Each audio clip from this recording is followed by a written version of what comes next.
La situación en la Franja de Gaza se pone cada vez más difícil y muchos dicen lejana a una solución inmediata. Ha llegado a Israel hace unas horas atrás el presidente de los Estados Unidos, el señor Joe Biden, manifestando que apoyará al gobierno del señor Netanyahu, o en todo caso a su país, hoy, mañana y siempre. Pese a que dentro de su propio país está teniendo una oposición muy dura, con manifestaciones en lugares públicos que no voy a mencionar, pero que usted seguramente ya los ha visto en otros espacios del Internet, con expresiones en todo el planeta que tienen que hacerle pensar. Mientras tanto, el gobierno de Rusia ha pedido en las Naciones Unidas, en el Consejo de Seguridad y además en la Asamblea General que se lleve a cabo una investigación inmediata y profesional. De hecho, se ha tenido una segunda versión de parte del gobierno del señor Netanyahu diciendo que ellos no son los responsables y que tienen los videos y que tienen las muestras y que le mostraron en el celular al presidente Biden qué es lo que había pasado, ¿no? Sin embargo, hablando con gente que está vinculada a la labor diplomática sobre todo, nos han expresado lo siguiente: todo el mundo sabe qué pasó, pero nadie quiere mostrar algo que existe y existen muchas copias. Fotos satelitales. Todas las potencias que tienen satélites tienen apuntando sus cámaras a esa región y todos tienen o foto o video. Aquí alguien tiene que armarse de valor y presentar ese material. Jesús López Almejo es una de las voces más desarrolladas en el Internet, maestro universitario, doctor en relaciones internacionales y además querido amigo aquí en Prensa Alternativa, que tiene una opinión y un análisis muy profundo y sesudo y que está con nosotros para profundizar en este tema. Búsquenlo en su canal, Tu Profe de RI, de Relaciones Internacionales. Jesús, hermano querido, gracias por estar con nosotros. Mi querido Juan José del Castillo, es un placer, un honor y muchas gracias por estas inmerecidas palabras. Como dices, la prensa alternativa hoy es más necesaria que nunca porque se necesita un balance ante la vorágine informativa o desinformativa que nos hace víctimas y que nos viola o nos priva de un derecho humano como es el derecho a la información. Porque la información, decía George Orwell en aquel libro que escribieron en los años 40, 1984, en donde preveía el manejo y la manipulación de masas, te hace amar al opresor y odiar a quien te puede ayudar. De ese tamaño la importancia de la prensa alternativa y por eso me da mucho gusto volver a intercambiar reflexiones contigo, querido Juanjo. Hermano querido, llegó el presidente de los Estados Unidos a Israel después de que el presidente de la autoridad palestina dijera: no me reúno con usted, no voy a estar con el rey de Jordania.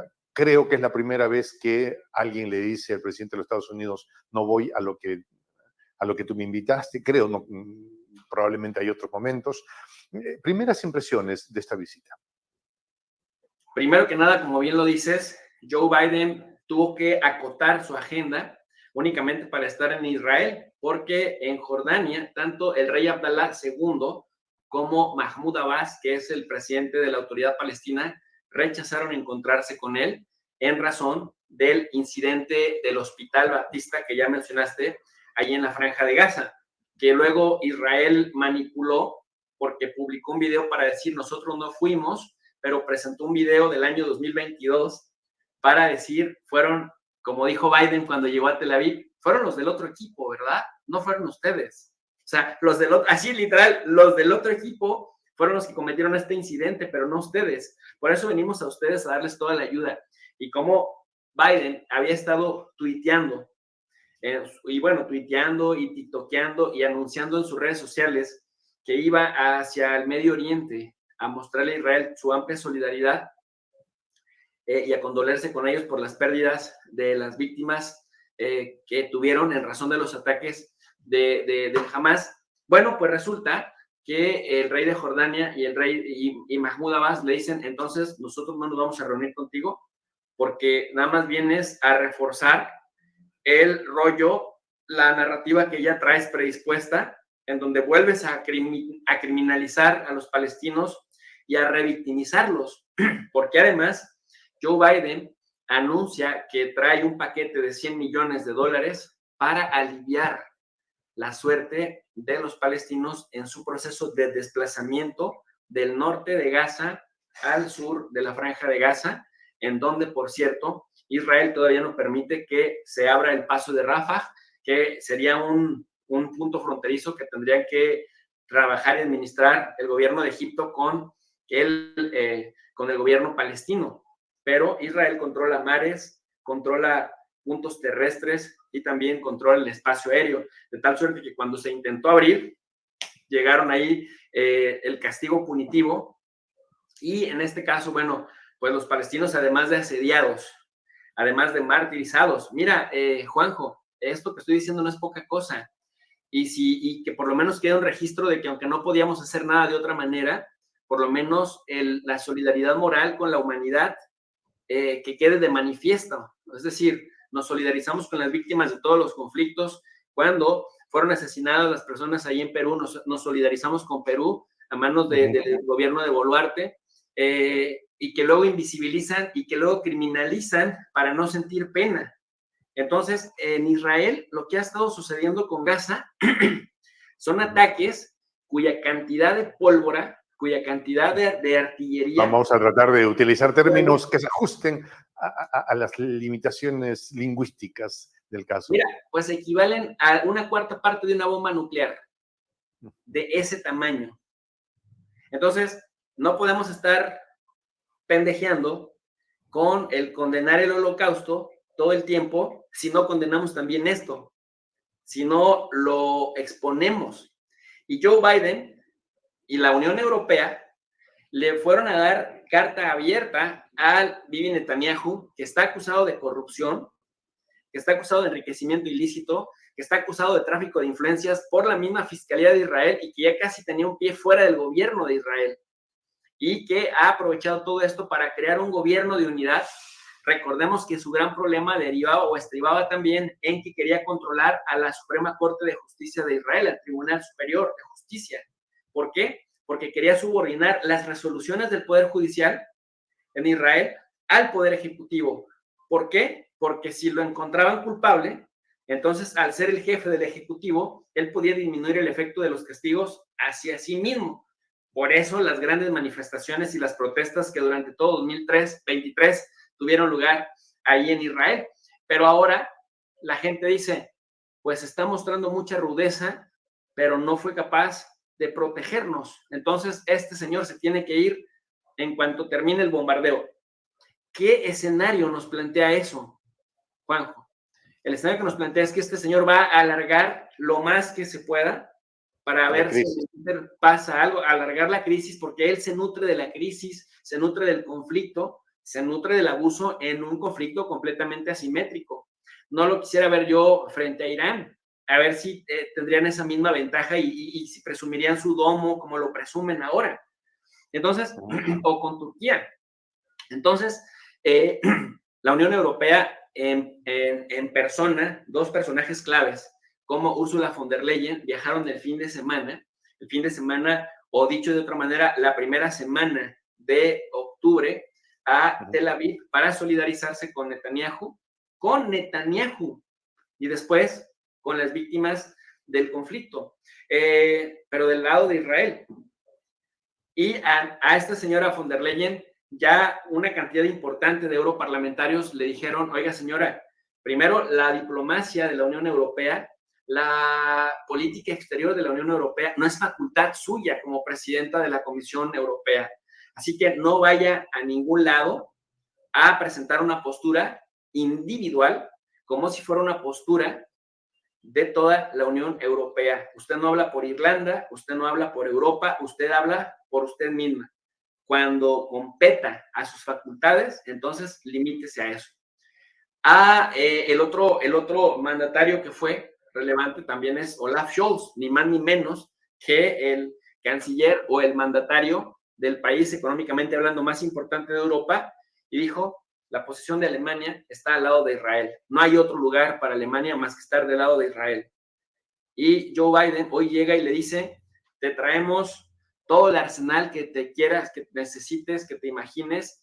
Te vamos acercando portaaviones nucleares para que si terceros países se quieren acercar, pues los podamos disuadir de que no hagan nada en contra tuya. Disuadir.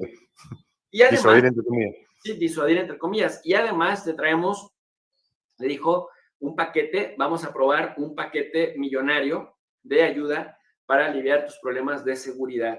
¿Qué están haciendo, Juanjo? Pues dándoles carta abierta para que no solamente no sientan remordimiento por lo que están haciendo en Gaza, pero además les están alentando a que lo hagan. Por eso en la Unión Europea lleva una postura bastante crítica por parte de algunas ministras del más alto nivel del gobierno español, en donde Joana Belarra y también Irene Montero le piden a Pedro Sánchez 3 cosas importantes: el reconocimiento del Estado palestino, 2, que rompa relaciones con Israel, y 3, que solicite a la Corte Penal Internacional el arresto de Bibi Netanyahu. ¿Tú crees que Pedro Sánchez se va a animar después de haber escuchado hoy a Joe Biden diciendo esto es inquebrantable y cualquiera que intente ponerse en contra de Israel, pues te encontrará también con el yugo de los Estados Unidos? Ahora, en este escenario, ¿cuál es la posición del presidente Biden, que llega con las cacerolas sonando en las calles de su propio país, como en la de todos sus aliados? Hace unas horas, como comenté, se ha tenido noticias de grupos de gente simpatizante con la causa de Palestina, movilizados dentro de instalaciones oficiales, no voy a mencionarlos, pero dentro de instalaciones neurálgicas del poder allí en Washington, pero movilizaciones en el planeta entero. Informes, toda la noche hemos tenido informes de que han habido situaciones complicadas en misiones diplomáticas en Turquía. O sea, ya no digo, no me pongo a contarlos porque realmente los números y el tiempo no nos alcanzaría. Llega muy debilitado, y aquí pongo aquí tu saber, requerimos tu saber, porque Estados Unidos mueve la ficha más grande, la diplomacia presidencial. Se entendía que este viaje era para decirle: Netanyahu, no puedes entrar por tierra a la Franja de Gaza porque vas a desarmar el changarro de todos. Este negocio no solo es tuyo, se va a ver muy mal si es que te atreves a entrar. Ya la movilización está en todo el planeta. Te apoyo lo que quieras, pero no entres a la Franja de Gaza porque no va a salir bien. Ahí en México hay un señor, López Almejo, por ahí hay otro de acá, que agarra un micrófono y hacen millones de visitas, y ya no se puede tapar esto. En el 2000, en el 2006, teníamos el control de la narrativa, ¿sí? Llega un Joe Biden que puede considerar un éxito. ¿Qué se puede considerar un éxito en este viaje para él? Yo lo que identifico de todo lo que mencionas, querido Juanjo, es que Joe Biden busca la reelección a como dé lugar, pero me parece que le puede salir el tiro por la culata, y me explico por qué. Históricamente, en las elecciones de Estados Unidos, aquellos políticos que abiertamente se confrontan con Israel no se reeligen más. Los grupos pro-Israel en Estados Unidos son muy fuertes. Está, por ejemplo, el AIPAC, el American Israel Public Affairs Committee, que es brutal, o sea, es muy sofisticado en la manera de presionar a los funcionarios, a los congresistas, a los senadores, a los gobernadores, o sea, en todos los niveles. Incluso son un caso de estudio paradigmático para aprender a cabildear. Saben, se conocen el timing político, se conocen los límites del sistema de Estados Unidos, son muy profesionales en el arte de la presión, y por eso en Estados Unidos les causa tanto pánico a los congresistas, a los políticos que aspiran a mantenerse en los cargos por mucho tiempo, confrontarse con Israel. y Biden, y que hay un hecho paradigmático también, que yo lo explico en mi libro, aquí en el libro del conflicto palestino-israelí, que justamente hablo de esto, de la narrativa sionista, lo que quedaba en teoría, a la política de hechos consumados, a lo que estamos viendo en la Franja de Gaza, que no está pasando nada más ahora, viene pasando desde hace 75 años. Pero Biden no quiere que le pase lo que a Bush padre. Fíjate, Bush padre venía como héroe de guerra de Irak, había cacheteado a Saddam Hussein en los años, a finales de los 90, perdón, del año 90. Acababa de triunfar en la Guerra Fría, había logrado la desintegración de la Unión Soviética, era un héroe de guerra que se aventaba desde paracaídas ya siendo un anciano, buscó la reelección, ya había sido vicepresidente de los Estados Unidos, como Biden, ya estaba viejito, como Biden, tenía todas las tablas, como Biden, y además había sido director de la CIA, o sea, Bush era casi indestructible, y además muy respaldado por los lobbies petroleros tejanos, o sea, tenía todo, recursos, carisma, capacidad política, victorias, tanto como vicepresidente de Ronald Reagan, el actor hollywoodense que duró 8 años siendo presidente de Estados Unidos, y después como presidente. No había, digamos, dificultad en que pudiera derrotar a un primerizo, a un jovencillo ahí, pues un vagabundo ahí que le pusieron enfrente para legitimar una reelección, como Bill Clinton. Pero Bill Clinton, desde que llegó, siempre llevó una política súper pro-Israel. También Bush. Pero Bush, tú sabes que cuando se acaba la Guerra Fría y cuando tienen de rodillas a Saddam Hussein, Bush lanza la política del nuevo orden mundial. Y el nuevo orden mundial consistía en la pacificación de las diferentes regiones en Asia-Pacífico, en el Medio Oriente, en África, acá mismo acabar con las guerrillas en América Latina, pues porque ya se había caído el otro significativo, el rojo, el soviético. Pero en el Medio Oriente, eso implicaba sentar a Israel a negociar con Jordania, con Siria, con Líbano y con Palestina. Pero Israel aceptó lo otro, pero nunca aceptó sentarse a dialogar con los palestinos, porque decían que los palestinos pues no tenían estado, no existían. ¿Quiénes eran los palestinos? Bueno, James Baker, el secretario de Estado de los Estados Unidos en esa época, de Bush, se atrevió a presionar más y le terminaron cortando la cabeza, o sea, pidieron su cabeza. En términos literales, ¿no? Terminó despedido y ya no se supo, tuvo que andar trabajando después como consultor de centros, think tanks, de centros de pensamiento, porque ya no tuvo cabida en el juego político de Estados Unidos. Y pusieron a Schultz, ¿no? Un secretario más afín a Israel.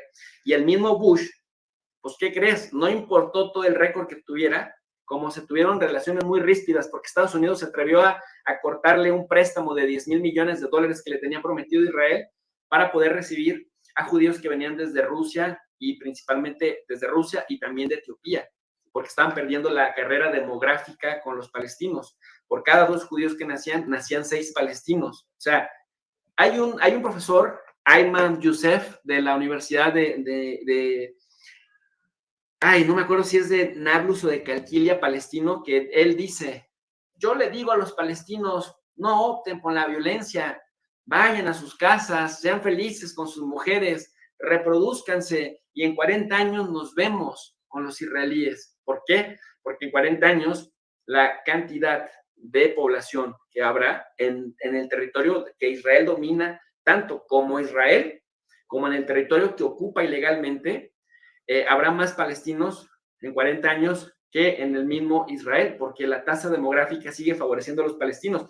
Para eso los israelíes hacen lo que se llama la alía, es recibir migración, incluso de judíos hasta conversos, para garantizar que el Estado no se desnivele. Y Bush, cuando se cae la Unión Soviética, pues 1 millón de judíos soviéticos o que vivían en territorios soviéticos se les permitió salir, cosa que para Israel fue una bocanada de aire fresco, querido Juanjo, porque estaban perdiendo la carrera demográfica, y que te llegaran así de golpe 1 millón de judíos. Estados Unidos se había comprometido a prestarle $10,000 millones a Israel, pero además préstamos con muchas facilidades.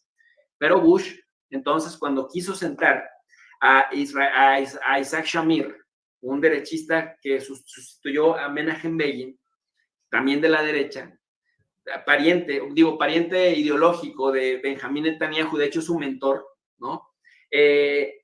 Renegó Shamir y dijo, no nos vamos a sentar, y no nos vamos a sentar.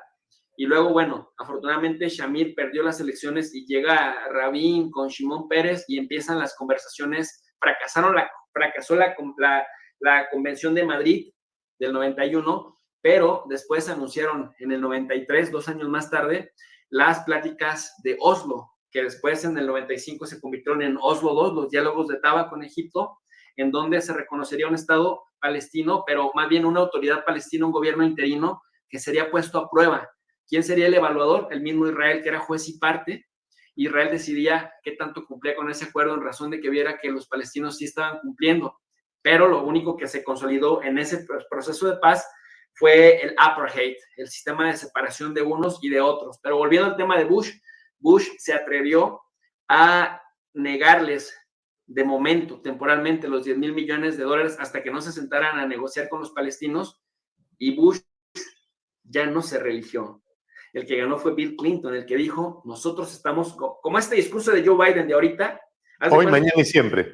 Haz de cuenta que estaba yo escuchando a este señor, a Clinton, en 1992, diciendo, nuestra amistad es inquebrantable y abrácenme que yo les sabré corresponder. Así que Biden está evitando que le pase lo que a Bush, está buscando que le reelijan, pero me parece que tampoco está leyendo muy bien la situación política en Estados Unidos, porque hoy mismo, mientras estamos hablando, cientos de judíos estadounidenses de la organización Voces Judías por la Paz están en el Congreso de los Estados Unidos, literal, se metieron al Congreso, se sentaron adentro del Congreso en el Capitolio, y dicen, no nos vamos a ir hasta que el Congreso solicite formalmente el alto el fuego contra Gaza. Miles de judíos estadounidenses están afuera de la Casa Blanca y del Congreso de los Estados Unidos, una cosa refrescante, porque con eso... Es algo que nunca se había visto en la historia en esa dimensión, ¿no? O sea, tú eres un hombre que se ha dedicado mucho al análisis profundo de esto, pero yo no encuentro una respuesta similar en la historia de una respuesta de esta dimensión, de la sociedad civil. Es refrescante, mi querido Juanjo, porque con eso también se evitan los brotes de antisemitismo, sobre todo aquellos que tienden a generalizar y a confundir israelí con judío, porque no todos los judíos son israelíes, hay judíos en todos lados. Se puede ser no judío todos son sionistas. O se puede ser judío por religión. Entonces, efectivamente, ni todos los sionistas son judíos porque hay muchos cristianos evangélicos sionistas, ni todos los sionistas son judíos por la misma razón que acabo de mencionar. Y, ojo, estos señores, estos judíos, por la voz judía, se llama Voces Judías por la Paz, están adentro 350 personas, incluidos rabinos, que están haciendo oración mientras hacen cantos que dicen, cese al fuego ahora y no en nuestro nombre. Lo que sucede allá es un genocidio y con eso no estamos de acuerdo porque hemos sido víctimas de eso, no en nuestro nombre. Eso también lo hacen en Nueva York y eso Sleepy Biden no lo está considerando porque, ¿qué crees? Ellos... Ese escenario es el que yo veo. Sobre esto hay un escenario. En escenarios anteriores, las movilizaciones eran básicamente de cierta élite intelectual. En Europa sobre todo, ¿no? Ciertos espacios, pero no era algo de lo que se comentara en normal, ¿no? Porque era como algo tan lejano y podían pasar barbaridades, pero no había una cobertura mediática. Ahora pasa algo en un hospital en Gaza y a los 3 minutos el J, Jesús y cientos de miles de youtubers más o gente que tiene un micrófono y una cámara tienen el material y pueden contrastar y pueden cruzar información y esto se ha vuelto incontrolable. Yo tengo la sensación que Biden y todo el entorno que le acompaña, el señor Netanyahu y todo el entorno que le acompaña, no saben jugar en estas aguas. No saben cómo moverse en un escenario de esta dimensión. No voy a profundizar en los mensajes que se vieron minutos después del colapso del hospital en Gaza, pero las publicaciones que llegaron y publicaciones que luego fueron borradas por parte de funcionarios acreditados del gobierno de Israel eran terroríficas, porque no solo reconocían el evento, sino que literalmente hacían aplauso de lo mismo. Muchos o todos fueron borrados en los primeros minutos, quedan las capturas de pantalla, pero eso confirma mi creencia de que son grupos que siempre se acostumbraron a tener el poder de la cámara y no saben cómo moverse en estos escenarios, y que esta corriente mundial que recorre el planeta como una descarga eléctrica los tiene desubicados. Por ahí que soy demasiado ingenuo, inocente, muy creyente de la buena voluntad, pero es la impresión que tengo. No sé qué opinas tú. Efectivamente, mi querido Juanjo, y lo que te estaba comentando al final, no sé si alcanzó a escuchar, pero estos son votantes naturales del Partido Demócrata y también tienen capacidad de movilizar. Okay. O sea, son los judíos de a pie de Nueva York y de Washington que no tienen los recursos de las grandes empresas patrocinadoras vinculadas a Israel, pero sí tienen capacidad de movilizar a las bases. Entonces, a Biden me lo están poniendo ya en una situación que no conocía antes, porque estos judíos son progresistas. Las voces judías por la paz, Jewish for Peace Now y todos ellos, son el AJC, ¿no? Son organizaciones con capacidad para movilizar a las bases que son históricamente demócratas, por considerar que el Partido Demócrata es, en cuanto a derechos sociales, el más progresista. Su propia base se está moviendo entonces. Sí, y esta era una jugada que no esperaba Joe Biden, porque históricamente el tema de Israel pues había generado solidaridad entre las comunidades judías de la diáspora, pero hay una disidencia muy importante en este momento que dicen, perdona, una cosa es los ataques antisemitas, es decir, el ataque a la comunidad judía en razón de su etnia o de su religión, de su profesión de la fe, como la islamofobia o el anticristianismo, que luego también está bastante marcado, pero no se ha problematizado tanto. Y otra cosa es que, con justicia, cuestiones a un personaje como Netanyahu, que se está tirando la imagen de Israel para siempre y que no le está importando, porque finalmente él ya va de salida. Entonces tú dices, no en mi nombre, y también me parece que Joe Biden podría ponerse en aprietos, es decir, buscando la reelección, y por eso va, cuando ya Jordania y Abbas le dicen, no te vengas para acá, ni te vamos a recibir. Es la primera vez que se bajan a un presidente de Estados, o sea, que se bajan la reunión de esa manera, ¿no? O sea, es como que nunca, no saben moverse en ese escenario, que le digan, no vengas. ¿Y sabes cómo se la sacó de la manga? Dijo, soy el primer presidente de Estados Unidos que viene a Israel mientras Israel está en guerra.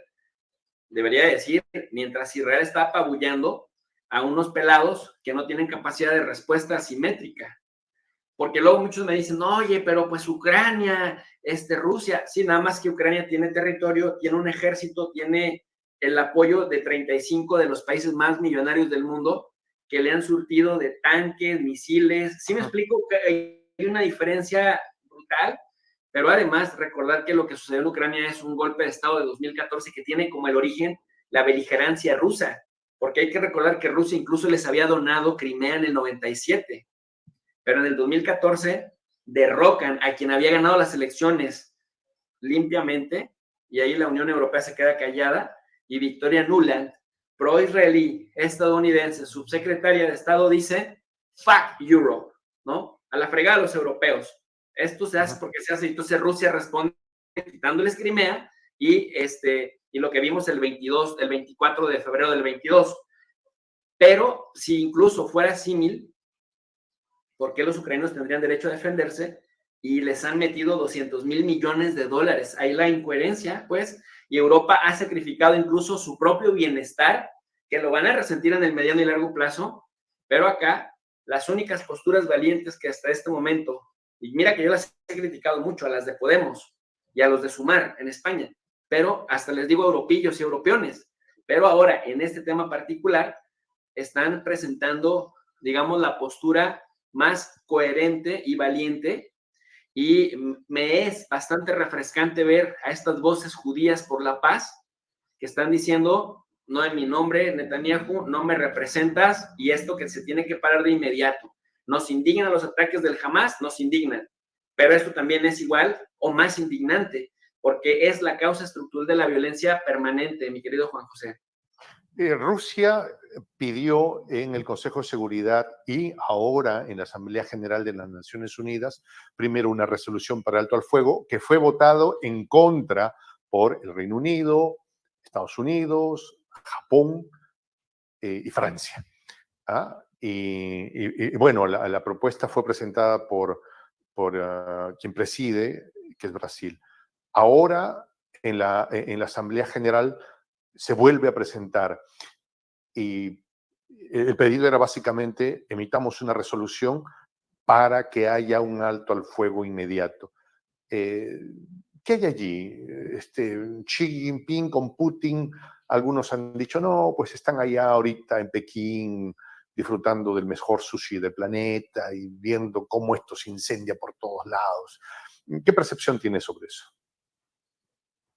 Ahí lo que te puedo comentar es que esto, simple y sencillamente, es la crónica de una muerte anunciada, como diría esta clásica novela del Consejo de Seguridad, y nos revela, nos evidencia de cuerpo entero la obsolescencia programada del Consejo de Seguridad y de todas las Naciones Unidas. ¿Por qué? Por la siguiente y sencilla razón. Es una organización, es un órgano que sigue respondiendo a la lógica del fin de la Segunda Guerra Mundial. Pero ¿cuántos años han pasado y cómo ha cambiado el mundo desde entonces, desde el 45 a la fecha? ¿Qué sucede ahí? Que ahí hay 5 países, 3 ganadores de la Segunda Guerra Mundial y 2 free riders. Me parece que ya lo hemos comentado alguna vez. Es Estados Unidos, Francia, Inglaterra, China y Rusia. Los ganadores son Rusia, Estados Unidos y Gran Bretaña. Los free riders ahí son China y Francia, que fueron derrotados en la guerra, pero que fueron rescatados y convidados a compartir el pastel de ganadores en el Consejo de Seguridad, que toman decisiones y que acordaron que para que una resolución del Consejo de Seguridad sea válida, a pesar de que son 15 miembros, 5 permanentes, los que acabo de mencionar, y 10 no permanentes, que se supone que cada 2 representan a todas las áreas geográficas del mundo y que tienen derecho a estar 2 años únicamente y se pueden reelegir, pero si hay un periodo de 2 años de por medio, es decir, no hay reelección inmediata, pero sí puede Pero no ser. tienen derecho a veto tampoco, ¿no? No tienen derecho a veto. ¿Pero qué significa el veto? Es el voto por consenso, que significa que si un solo país de los 5 permanentes vota en contra de cualquier resolución, tiene que ser así, votar en contra, porque si se abstiene, la resolución pasa, pero si vota en contra, se anula. Ese es el acuerdo que se llegó en 1945. Entonces, cuando se tocan intereses de Estados Unidos veta las resoluciones. Cuando se tocan intereses de Rusia, Rusia veta las resoluciones, y así cada uno de ellos, Francia, el Reino Unido, China. En este caso, Rusia ya ha presentado una resolución, la del alto el fuego total y la de impulsar el Estado palestino. Y ahora Brasil en este momento es presidente, porque cada miembro del Consejo de Seguridad tiene la presidencia rotativa un mes. Entonces, si en este mes te cae la tragedia, pues tienes que entrarle al quite. Y la ventaja, digamos, de la presidencia del Consejo de Seguridad es que tú influyes en la agenda. Brasil quería hablar de la agenda verde, pero le tocó el tema de la política dura, de la política gruesa, la política coercitiva, y le tuvo que entrar. Entonces Brasil presenta esta resolución en el Consejo de Seguridad que habla de pautas o pausas humanitarias para que permitan el ingreso de medicamentos, de comida, de agua, y que también permitan la salida de personas que se quieran ir de la Franja de Gaza. Estados Unidos la vetó inmediatamente. Dijo, nada de pautas, nada de pausas. ¡Pum! Vetada. Francia, Japón, en esta ocasión sí votaron a favor. Rusia y Reino Unido se abstuvieron, pero Rusia dio una razón. Primero que nada dice, me abstengo porque la abstención no anula la resolución. Pero me abstengo porque yo quiero la paz total, el cese al fuego completo, no solo pausas humanitarias. y Estados Unidos dice nada de pausas humanitarias. Y el Reino Unido también dice nada de pausas humanitarias, pero como yo fui el creador de este conflicto hace más de 80 años, entonces mejor no digo nada. Y Me equivoqué en el conteo, ¿no? Francia y Japón votaron a favor, ¿no? Sí, Sí, sí, sí, pero sí. ellos dos en la resolución de Rusia habían votado en contra. En la resolución que pedía el El cese al fuego, anterior, ¿no? en la anterior resolución. Ok, En sí. esta que pone Brasil sobre la mesa. Brasil tampoco vota en una, ¿sí? Pero entiendo que no vota porque es presidente. Y si Exactamente. preside, digamos que tendría el derecho al voto disidente en algún caso. Me parece que es la explicación que por ahí entendí. O sea, ¿hay movida ahí? ¿Hay alguna solución que provenga de las Naciones Unidas o simplemente es un juego de burócratas Sí, que, sí. que absurdamente juegan a los naipes frente a la desgracia de un pueblo que va al sacrificio? Es tremendo, Juan José, porque efectivamente en el Consejo de Seguridad, mientras no toques un interés concreto de una potencia que tiene capacidad de vetar la resolución, no pasa nada, se anulan entre ellos. Pero sí es muy triste y es lamentable porque el Consejo de Seguridad es el único órgano de todo el sistema de Naciones Unidas cuyas resoluciones son coercitivas, vinculantes, o dicho en plata pura, que obligan a los países, Obligarían a un cuerpo de paz, digamos, se entre sanciona, comillas. tiene facultad para sancionar económicamente y tiene facultad también para una invasión militar o, en su defecto, para mandar una misión de paz, que esta se da, por ejemplo, voy a poner los casos concretos, una misión de paz es la UNIFIL, ¿no? Estos cascos azules, 15,000 cascos azules que los tienen que poner los miembros del Consejo de Seguridad. En este caso, la UNIFIL la componen mayoritariamente soldados españoles que están distribuidos, 15,000 de ellos, en la frontera entre Israel y Líbano, para garantizar que los israelíes y los del Hezbollah no vuelvan a retomar la guerra que dejaron en 2006.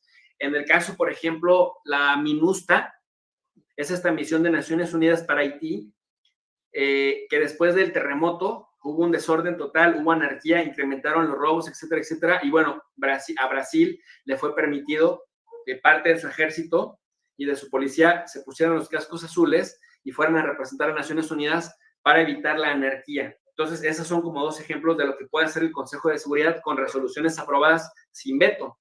Pero mientras no se metan a entorpecer las potencias, ahí están. Y bueno, Estados Unidos me queda claro que vetó la resolución porque venía de Rusia por esa simple y sencilla razón, pero Rusia también vetaría en el Consejo de Seguridad cualquier resolución que sea mayoritaria para acabar con el tema de Ucrania.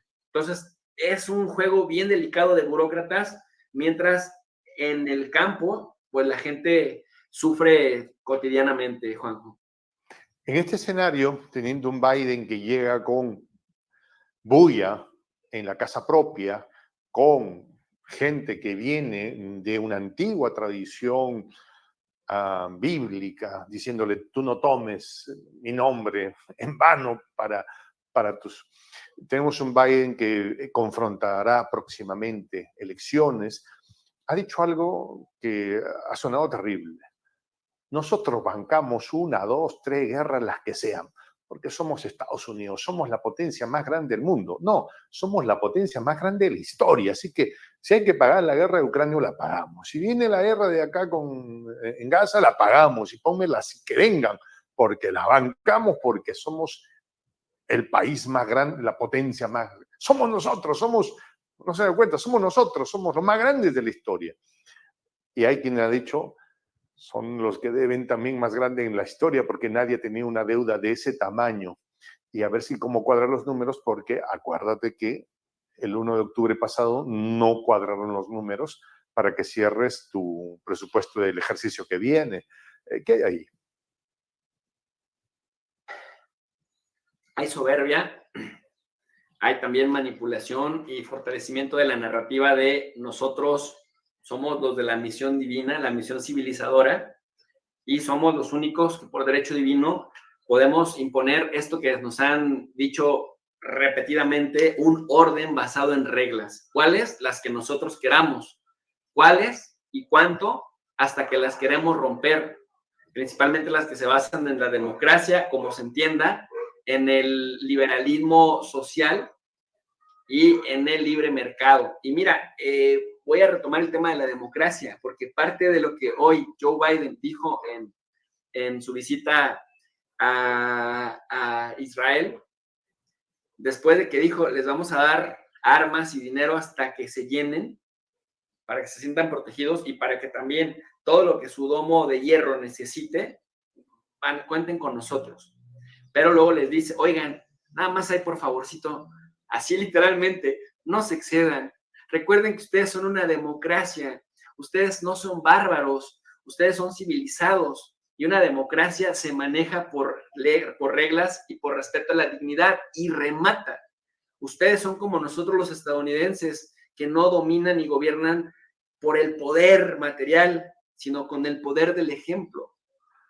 Tú, cabrón, menos mal, menos mal que respeten la dignidad y menos mal que se basan en reglas, ¿no? Que rompen cuando se les da la gana, porque si no, este mundo ya hubiera desaparecido. No sé qué opinas al respecto, Juan. Sí, yo también vi un extraordinario despliegue de recursos militares, pero por sobre todo un extraordinario despliegue de cinismo elevado a la máxima potencia, como que se puede reflejar, por ejemplo, también en el canciller alemán Scholz, que dice, pues no, nosotros por la culpa que tenemos de lo que hicimos en el 30 al 45, bancamos lo que venga. Sin embargo, frente a este escenario, veo que no hay salida, porque Netanyahu dijo, voy a entrar, y tiene a su gente diciendo, entras porque entras, y sus socios diciéndoles, si te metes, vas a meterme un descalabro tal que va a afectar mis negocios, ¿no? A mí la impresión que tengo es, Biden está diciendo, no entres, te voy a dar lo que tú quieras, pero no entres porque esto va a terminar mal, mal, las fotos, los videos, lo que va a circular nos va a desarmar el changarro. Es la impresión que tengo. Ahora, China, ¿cómo ves a China? Mirando de lejos, comiendo sushi. China está más de acuerdo con Rusia en cuanto a la creación de un Estado palestino coexistiendo en fronteras seguras y pacíficas con Israel, con el Estado judío, que no es tan judío como parece, como aparenta o como lo quiere convertir Bibi Netanyahu, porque recordemos que ahí existen 23%. Quiero hacer un paréntesis sobre lo que está diciendo para que lo sumes a tu análisis. Hablé con alguien al respecto y yo tan entusiasmado con el Estado palestino y me dijo dos cosas que me han dejado zumbando la cabeza. Jota, qué bonito es decir un Estado palestino, pero no es posible. ¿Pero por qué no? Le digo, me dijo, mira, en Gaza habían 5.000 colonos que para que se forme Gaza tuvieron que sacarlos y quien los sacó fue el ejército israelí. Y eso, me dijo, casi fue una guerra civil. En la Cisjordania hay 750.000 colonos. Nadie los va a... Eso, o sea, no va a ser, no va a pasar.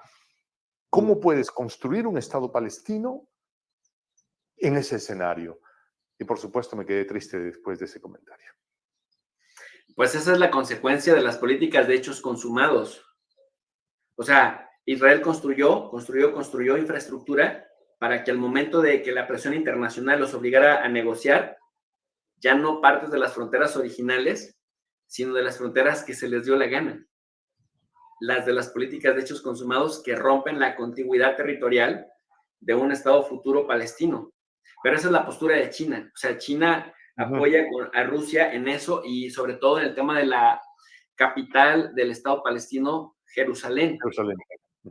Pero sí es cierto, o sea, esto que dices es cierto, eran 8,000 colonos y son 600,000, de acuerdo a lo que dice B'Tselem, este centro de pensamiento y de investigación israelí que se encuentra en Jerusalén y que, o sea, preciso las cuentas porque sí estoy bien actualizado de las cuentas. Dale. Porque ahí cada persona... Cada número cuenta ahí.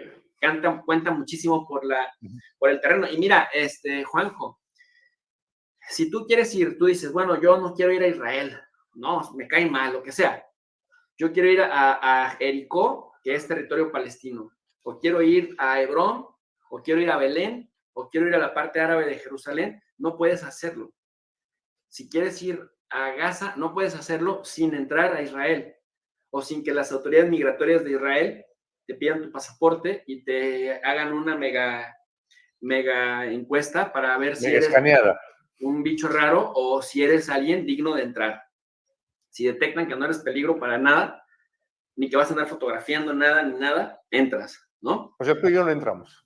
Bueno, entonces, en ese territorio de lo que se conoce como la Palestina histórica, estamos hablando de que hay 5.5 millones de palestinos, si sumamos a los 2.2 millones de la Franja de Gaza, a los millones de Cisjordania, que viven como un queso gruyere, penetrados por todos lados, con colonias israelíes enormes. Incluso hay cinturones de asentamientos judíos ilegales alrededor de Jerusalén Este para romper la continuidad territorial de Jerusalén Este con el resto de Cisjordania. Eso también es verdad.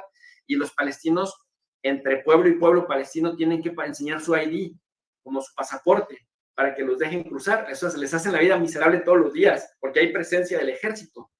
Y hay checkpoints, retenes militares en donde quiera.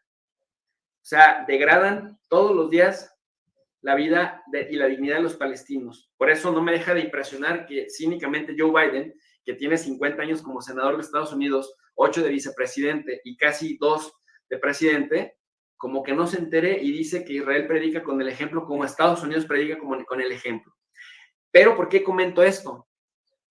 Porque en las vías de crear un Estado palestino sin continuidad territorial, entonces las contrapropuestas que se han presentado son dos: regresar a las fronteras del 67 y allá donde no se pueda, que Israel compense con territorio dentro de Israel que no está construido todavía y que sea Palestina para que haya continuidad territorial. Cuando los ultraderechistas, Ariel Sharon, Menachem Begin y todos estos, pero principalmente me concentro en Bibi Netanyahu y en Ariel Sharon, que son el último resquicio de la vieja guardia, aunque luego los jóvenes no están más prometedores para nada, no son más progresistas, sino más derechistas, crearon la idea del muro, el muro del apartheid, el muro de la separación, un muro como el que Estados Unidos nos está poniendo en la frontera con México. Este muro se roba tierra palestina, en donde ellos digan, o sea, si la frontera va por acá y ellos dicen que va por aquí, el muro lo ponen aquí. Y parte casas palestinas, parte escuelas, parte ciudades, parte pueblos. Yo ya nada más escucho a muchos opinólogos aquí que nunca han estado allá, pero que se dejan, que escuchan Televisa, ¿no? O leen El Comercio de Perú, diciendo cada cosa sin la mínima empatía, que dices, bueno, es asombroso, pero entiendes la lógica de los medios corporativos y el efecto en la narrativa. Entonces, dicen, ok, volvamos, y esto lo dicen China y Rusia, volvamos entonces a la esencia de las resoluciones 242 y 338 del Consejo de Seguridad de Naciones Unidas. ¿Qué significa esto? A las fronteras del 67. Pero ahí hay algo interesante. Hay resolución, tú sabes que en el Consejo de Seguridad el inglés y el francés son los idiomas oficiales. Ya, fuera de ahí las demás traducciones son traducciones informativas, pero digamos, lo mandatorio es lo que se diga en inglés y en francés. Bueno, en inglés dice que se salgan de territorios árabes y en francés dice que salgan de los territorios árabes. Pues, ¿cuál resolución o a cuál idioma le hizo caso Israel? Salirse de territorios árabes. Y eso significa los que quieras, los que elijas. Porque si te dicen de los territorios árabes, de todos. Si te dicen, salte de territorios árabes, Juanjo, tú eliges de cuáles. Entonces, lo que dice, ok, el argumento es ese argumento legaloide, aun cuando se sabe cuál es el espíritu de esa resolución, entonces hay intercambio de tierra. Allá donde no esté construido dentro de Israel, como ya tomaste esta parte de Cisjordania, entonces devuelve, y así no hace sufrir a tu población que ya vive en esas colonias, que por cierto, hay muchas empresas, hay países que no permiten el comercio de productos fabricados en esas colonias o en esos asentamientos porque se consideran prohibidos. Pero Israel dice nada. No. Entonces, ¿qué es lo que fue a decir Putin en China?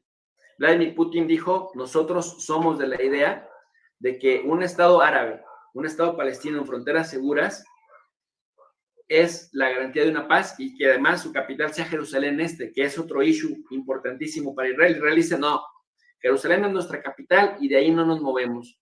Pero la comunidad internacional no tiene sus embajadas en Jerusalén, las tiene en Tel Aviv, que es un mensaje Salvo poderoso. Estados Unidos y un par más. Y un par más, como Guatemala y algún país de las islas de Oceanía.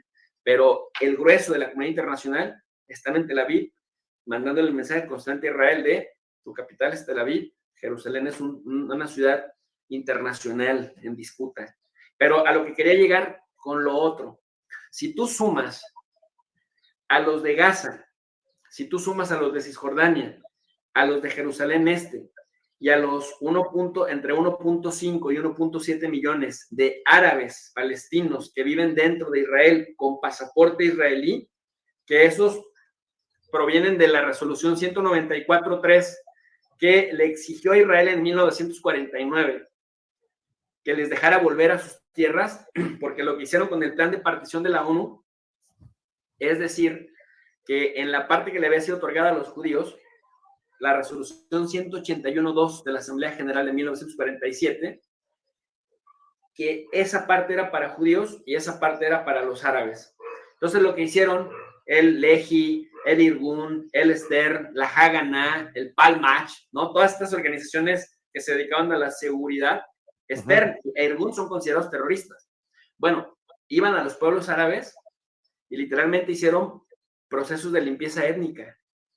¡Pum! Sacaron a patadas y a punta de bala a árabes que habían estado ahí por 1300 años. Entonces, la ONU dijo, oye, por lo menos te exigimos que tienes que aceptar a 150,000, porque Israel nada más aceptaba a 100,000 de regreso. Bueno, son 150,000 los que terminaron aceptando. A la postre, esos son ciudadanos de segunda, es decir, tienen pasaporte israelí, pero no tienen derecho a comprar propiedades. Para que tengas una idea, y tampoco a ir al ejército.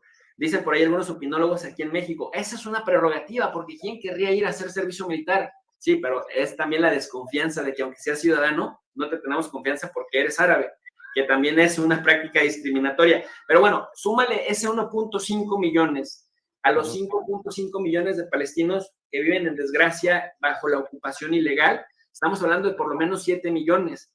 Israel tiene 8 millones de ciudadanos, pero si le quitas el 1.5 millones de ciudadanos que son árabes, que son palestinos, entonces Israel ya se queda demográficamente en una descompensación. Tarde o temprano, lo que dice este profesor de Cisjordania, Ayman Youssef, no peleen, no se desgasten, no permitan que nos sigan diciendo terroristas, pónganse a ser felices con sus mujeres en sus casas y crezcan a sus familias y en 40 años nos vemos. Tiene mucho sentido y eso es una bomba de tiempo, el tema demográfico, que a los israelíes les espanta. No es casual que en 2018 Bibi Netanyahu, de forma agresiva, también solicitó que se aprobara una ley en la Knesset del Parlamento de Israel para que se judaizara más el Estado, la simbología, el himno, etcétera, etcétera, etcétera, etcétera. Así que es muy complicado un Estado palestino, pero es preferible. Pero es el horizonte finalmente, ¿no? Es un horizonte. Y mira, yo digo esto, mi querido Juanjo, no soy brujo, ni soy previsor, ni soy vidente. Pero eres un brillante analista geopolítico. Hombre, muchas gracias. Pero los científicos sociales, bueno, los científicos de todas las áreas, pero los sociales, tenemos la obligación de observar comportamientos colectivos, de analizar frecuencias, de observar causalidades, es decir, qué fenómeno causa a otro y también cómo se correlacionan los fenómenos. Esa es la ciencia, la observación sistemática de la información que ya existe y metodológicamente comparar peras con peras y manzanas con manzanas, no como hacen muchos opinólogos que hablan de chile, mole y pozole. Pozole es una comida muy rica mexicana, por cierto, de maíz. Pero bueno, entonces... En Perú le llamamos mondongo a eso. Todo, más ¿no? o menos, pero con nombre diferente. Continúa.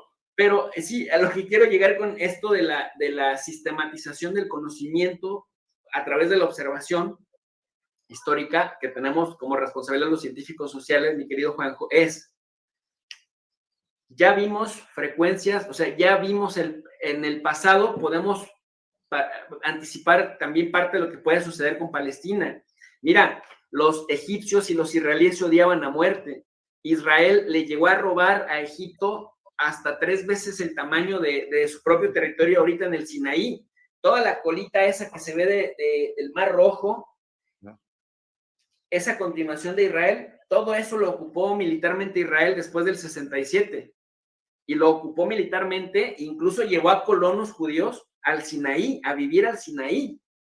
Y de 1967 hasta 1979, cuando se firmaron los acuerdos de paz de Camp David, teniendo a este presidente viejito, Jimmy Carter, se me había ido el nombre, Jimmy Carter, que estuvo antes que Ronald Reagan, como el mediador de la paz. Anwar al-Sadat y Menachem Begin se dan la mano, intercambian territorios por paz. Esa era la filosofía, la estrategia de Israel. Robar lo que se pudiera de territorio y después en una negociación ganamos el reconocimiento, pero les devolvemos su tierra. Con Jordania aplicó la misma fórmula. Entonces, Egipto tiene movimientos como el Hamas. ¿Por qué no atacan a Israel? Porque Israel ya no se ha metido a sus tierras. Jordania tiene una calle otras estructuras de poder, ¿no? Claro. Y no se meten con Israel porque tienen una frontera en paz. ¿Por qué? Pues porque tienen su tierra sin la intromisión israelí. ¿Por qué surge el Hezbollah en el Líbano? Ajá. Bueno, porque Israel ocupó militarmente el Líbano desde 1975 y no se salió ahí por voluntad. Ya estaban colonizando el sur del Líbano, ¿no? Hasta el río Litani. Se salió porque lo sacaron a patadas los del Hezbollah en 2001. Por eso la guerra... de evitar algunos términos que nos ayuden a seguir teniendo. Pero finalmente es nombre propio. O sea, finalmente es nombre propio. Lo que quiero dar a entender es la estructura que genera la violencia y la hace permanente es la ocupación colonial que viola todos los principios del marco jurídico internacional y que también es un insulto a la inteligencia y además es un insulto permanente a la dignidad de los pueblos ocupados. O sea, en el Líbano todavía siguen ocupando las granjas de Sheba, que son libanesas, y en Siria no hay paz con Siria porque dicen, si es que los al-Assad son unos violentos que solo entienden por el código del poder y la violencia. No, es que los altos del Golán son sirios, pero ¿quién crees que los tiene ocupados? ¿Me explico? Entonces, en la medida que respetes a esos pueblos, que no te metas a sus territorios, que les devuelvas lo que les arrebataste, tú vas a vivir con tranquilidad. Si ves la posibilidad que al final digan, vamos a devolver estos territorios a Palestina, van a quedar chiquititos acorralados, pero van a tener su propio destino, o sea, y que a partir de eso construyan su propio Estado palestino. ¿Crees que existe esa posibilidad real? Ese es el reto verdadero. Y eso es lo que vive Netanyahu y gente que piensa como vive Netanyahu han estado impidiendo históricamente, desde que llegó en 1997 como el primer ministro más joven de la historia de Israel. Te iba a decir como el primer ministro joven, pero más bien es como el ministro más joven, primer ministro más joven de la historia, que nada más duró 1 año y medio porque fue a sabotear la paz. Y luego perdió elecciones y luego hasta 2009 fue que agarró ya viada y hasta la fecha nada más tuvo un receso entre el 2009 y 2023.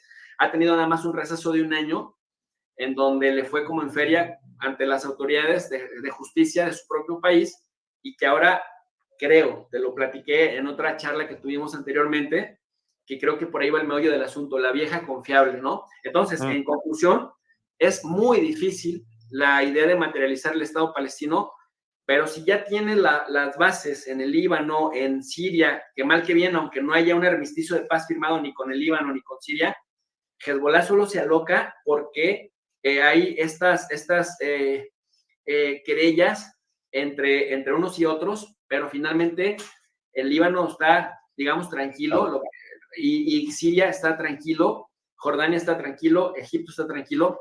¿Por qué no se tranquilizarían los palestinos? ¿Sí me explico? Okay. El problema es que sin una vida digna para los palestinos, no habrá una paz armónica para los israelíes y al final de cuentas, sí, los civiles israelíes también son víctimas y también están atrapados víctimas de terminar, sus élites. hay quienes dicen es que al señor gringo del norte no le interesa que eso se apacigüe totalmente porque es precisamente el territorio de Israel una plataforma para una base militar inmensa para seguir cautelando sus recursos militares, que podría seguir manteniéndola en tiempos de paz, pero que no justificaría la inversión que ahora mismo está enviando.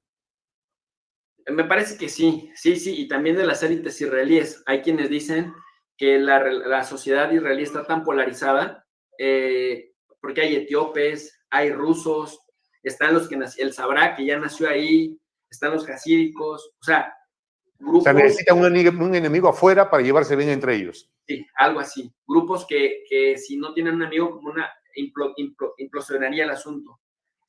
Entonces, las élites tratan de mantener un equilibrio por ahí, pero mientras, pues están llevándose por las calles de la amargura a los vecinos.